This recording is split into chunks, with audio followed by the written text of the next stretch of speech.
En la segunda mitad del siglo XVIII, los reyes españoles de la Casa de Borbón, Carlos III y Carlos IV, sumidos en una terrible bancarrota económica, emprendieron una serie de reformas profundas para asegurar el control de sus colonias en América, conocidas como las reformas borbónicas. La aplicación de estas medidas significó para la Nueva España desmedidos impuestos y préstamos forzosos y un aumento del descontento que dio paso a los primeros levantamientos a favor de la independencia de México.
Hacia el año de 1750, el país que hoy llamamos México recibía el nombre de Nueva España y era la colonia más importante que la corona española tenía en el vasto continente americano. A diferencia de los siglos anteriores, su población indígena se estaba recuperando de la gran mortandad sufrida durante la primera etapa de la conquista española.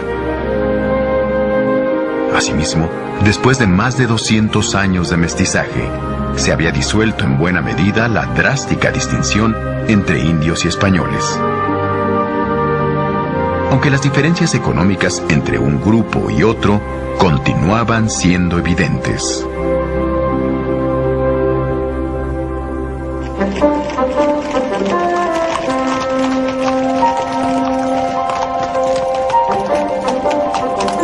Aunque viajar por su inmenso territorio no era imposible, las distancias enormes y los peligrosos y malos caminos hacían que el transporte de mercancías a gran escala fuera un riesgo. Solamente la plata y algunos productos de importación que llegaban desde Europa y otros lugares al puerto de Veracruz ofrecían a sus mercaderes la suficiente ganancia como para realizar viajes distantes. En general, la Nueva España era un conjunto de regiones en la cual cada una producía lo que necesitaba, y el comercio se daba casi exclusivamente entre los pueblos más cercanos. La mayor autoridad civil de la colonia era el virrey, en el cual depositaba el monarca español las más importantes tareas como administrar, vigilar, cobrar impuestos y encabezar las operaciones militares. El virrey delegaba su poder en los llamados alcaldes mayores, que fungían como sus representantes en las distintas regiones. Dado que los alcaldes mayores y otros funcionarios no recibían un sueldo, se les permitía valerse de sus cargos para hacer negocios personales de todo tipo. Por ejemplo, compraban mercancías locales a muy bajo costo y luego las vendían en otras localidades a un costo muy alto. Sus negocios así eran tan buenos que dichos cargos se ponían en venta al mejor postor. Aunque los funcionarios virreinales estaban obligados a garantizar que el rey de España obtuviese íntegros los impuestos, rentas y otros tributos de la Nueva España, en la práctica, buena parte de estos recursos se repartían entre el propio virrey y sus funcionarios. el rey de España estaba tan lejos que no tenía ninguna posibilidad de ejercer un control efectivo sobre la más rica de sus posesiones de ultramar. Sería hasta la segunda mitad del siglo XVIII cuando el nuevo rey de España, Carlos III, de la dinastía de los Borbones, se empleó a fondo en la corrección de los vicios que existían en sus colonias del Nuevo Mundo.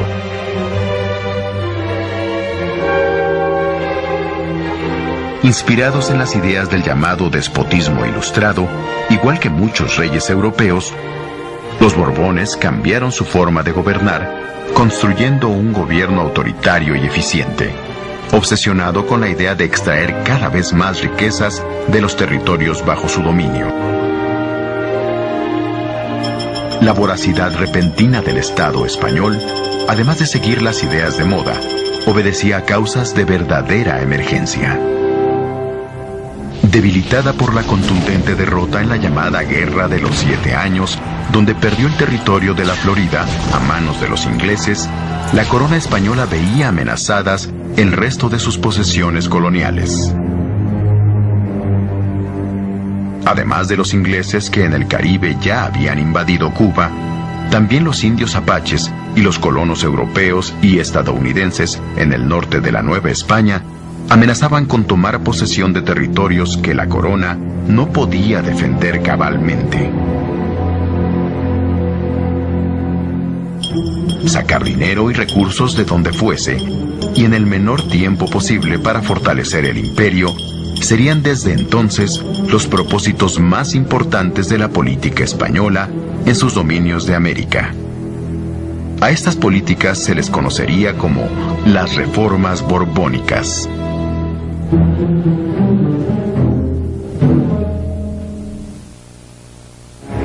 La solución al problema de los recursos fue pragmática. Había que sacarlos de donde siempre habían salido, principalmente de las arcas novohispanas. De esta forma, para realizar un diagnóstico confiable sobre las medidas que deberían tomarse, el rey Carlos III necesitaba a un hombre determinado, inteligente y, sobre todo, de una lealtad indestructible. Lo encontraría en José de Gálvez, un malagueño de 41 años con gran experiencia política y una firme convicción sobre las medidas que debían tomarse. Puesto a recorrer los territorios de la Nueva España, el llamado visitador general se dedicaría durante años a tomar nota de todo lo que debía ser juzgado y corregido.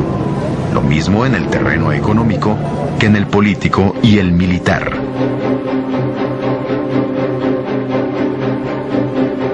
El visitador José de Gálvez encarnaría así la mano dura de las reformas borbónicas en todo el territorio colonial, tal como si fueran los ojos y el criterio mismo de su rey, Carlos III. De la mano de José de Gálvez, las reformas borbónicas llevarían a la práctica algunas medidas importantes.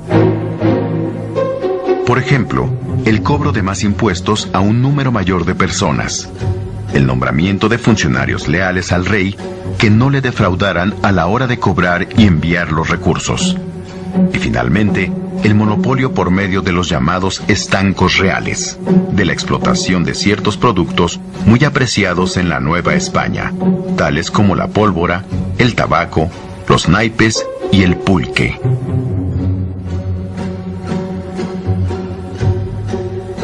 En cuanto a la plata, el principal producto de exportación, se mantuvo una política de apoyo a los mineros bajando los precios del azogue y la pólvora, materiales que eran necesarios para la producción de las minas. Con esta política proteccionista, la producción aumentó considerablemente junto con los ingresos reales. El tabaco, que tenía como principales consumidoras a las damas de todas las clases sociales, su producción y comercio, monopolizados por el rey, creció como nunca, de tal forma que se convirtió en el segundo mejor negocio de todo el territorio.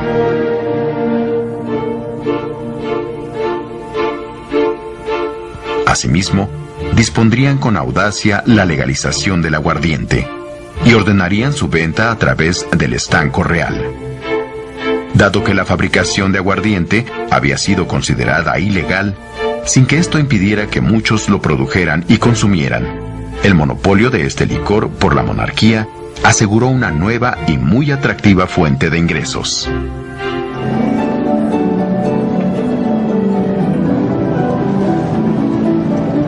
Los juegos de azar, las ferias y las famosas peleas de gallos constituyeron otras fuentes de buenos ingresos para la realeza. En una apertura inusitada de los puertos y fronteras, en lo que se llamó el comercio neutral, también se permitió que la Nueva España pudiera hacer negocios con algunos países que no estaban en guerra con la corona, dando como resultado el florecimiento de nuevos negocios.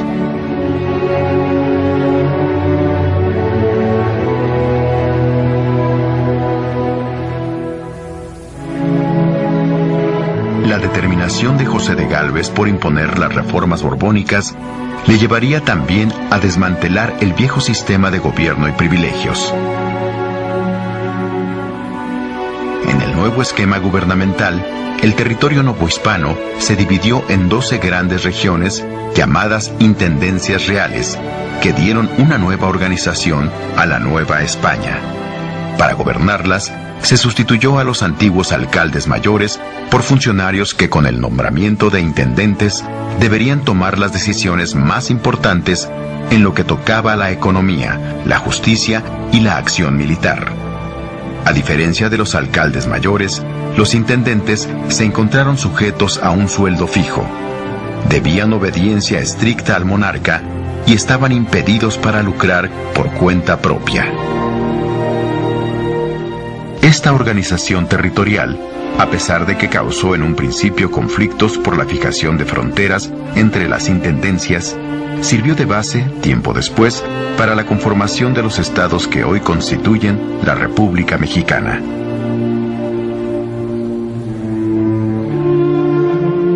Sin embargo, había un tema central en el cual el rey Carlos III y sus reformas borbónicas se habían abstenido de tocar.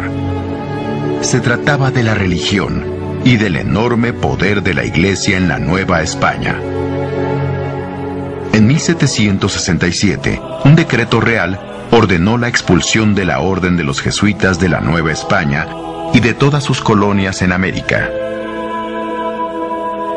Los jesuitas, cuya labor había sido clave en la colonización de las áridas y peligrosas tierras del norte, habrían de abandonar en menos de un año el país que habían forjado por más de 2 siglos.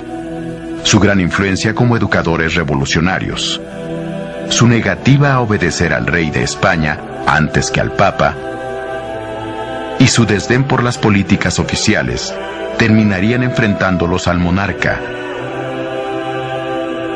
En el reducido núcleo de habitantes novohispanos, que gozaba de cierta educación, la expulsión de los jesuitas, que en buena medida habían sido sus maestros, causó un gran malestar contra las autoridades españolas. Asimismo, las nuevas disposiciones que permitían al Estado castigar a los sacerdotes que violaban la ley civil provocaron indignación entre la gente humilde, quienes veían en los custodios de la Iglesia a seres semidivinos, no solamente por su intervención en cuestiones religiosas, sino porque afectaba a los intereses del virrey y sus funcionarios, y también porque la bonanza económica solo beneficiaba al rey. Las reformas borbónicas encontraron desde el principio grandes resistencias. Estas resistencias forzaron un cambio en la política del nuevo rey Carlos IV. La nueva forma de gobernar de la corona española se vio reflejada claramente en la reducción del poder de los intendentes o gobernadores locales, los cuales, a la muerte de José de Gálvez, debieron supeditarse al virrey de la Nueva España en turno, conocido como el Segundo Revillagigedo.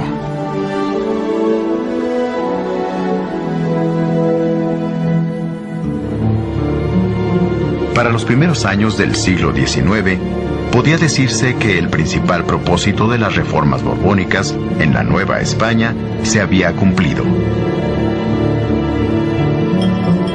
los ingresos de la corona se habían multiplicado por 4. Y los novohispanos pagaban al rey un 70% más de impuestos que los contribuyentes de España. A pesar de ello, las guerras europeas en que seguía envuelta la monarquía, y especialmente los gastos militares que implicaba la defensa de sus fronteras en las colonias americanas, hacían insuficiente cualquier cantidad de dinero. El nuevo rey Carlos IV y sus ministros cayeron entonces en franca desesperación y se vieron obligados a adoptar medidas extremas como pedir préstamos y donativos a los hombres e instituciones más ricas del imperio. Así, en la Nueva España, los poderosos consulados de comerciantes y empresarios de México, Veracruz y Guadalajara, así como el Tribunal de Minería, sirvieron al rey Carlos IV para recaudar grandes cantidades en el tiempo más corto posible. Sin embargo, la urgencia del monarca no conocía límites. El rey se apropió también de los recursos de los pueblos y villas más humildes, de los bienes de las comunidades indígenas y del dinero que los funcionarios civiles y militares guardaban para sus viudas en los llamados Montepíos. En 1804, el rey ordenaría la aplicación de una medida extrema que terminaría de empobrecer e indignar a los ciudadanos novohispanos. Mediante un decreto real, obligó entonces a la Iglesia a entregarle los recursos que tenía guardados en un fondo especial, compuesto por los pagos que muchos ricos y pobres le daban para que efectuara misas para la salvación de sus almas. Este ahorro, llamado de capellanías y obras pías, era normalmente usado por la Iglesia para financiar la actividad económica de muchas haciendas ganaderas, agrícolas y mineras. Combinado con una terrible época de sequías, hambre y gran mortandad indígena, el préstamo forzoso que el rey sacó de la Iglesia dejó a la Nueva España en una situación gravísima, propicia ya para el levantamiento armado.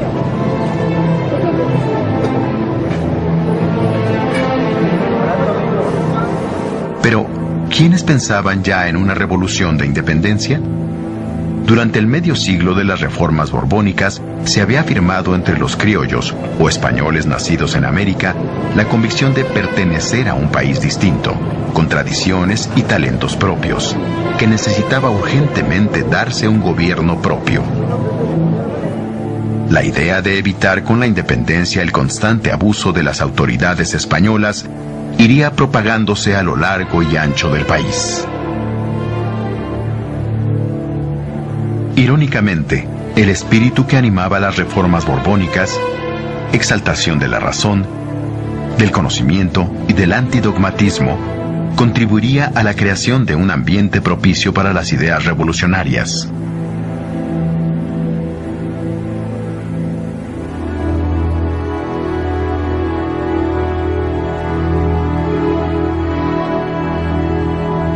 Importantes instituciones educativas, tales como la Academia de Bellas Artes de San Carlos, que maravilló a Humboldt en su visita a México, pues en ella se formaban no solo los artistas y arquitectos, sino también los artesanos.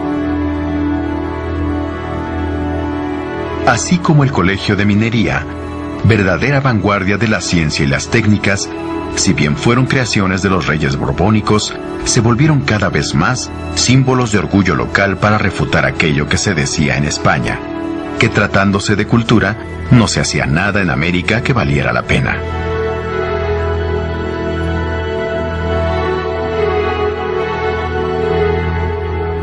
Aunque fuese un grupo reducido, los mestizos y criollos educados se dedicaron a leer libros de contrabando que contenían las ideas libertarias de las revoluciones francesa y norteamericana.